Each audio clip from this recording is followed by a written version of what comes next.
इंशाअल्लाह ताला वो टाइम ज्यादा दूर नहीं है जब यही लोग इनके खिलाफ उठ खड़े होंगे और उस दिन का ये खौफ करें।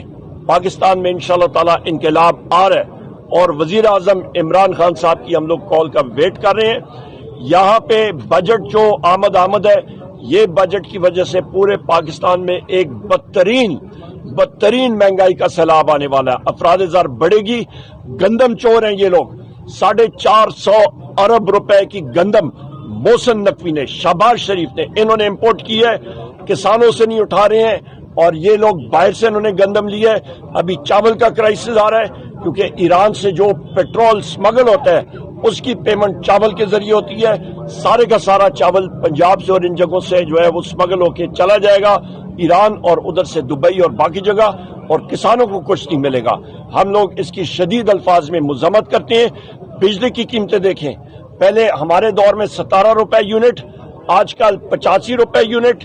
4 दिन पहले 3.5 रुपए यूनिट और महंगी की गई है और ये 100 रुपए यूनिट से भी तजावज करेगी। इसके साथ साथ गैस की कीमतें 4 गुना ज्यादा हो गई हैं। आप इसके साथ ये भी देखें कि लोगों में रोजगार है ही नहीं, बेरोजगारी अरूज पे है, लोग तंग है। बहुत शुक्रिया को पकड़ा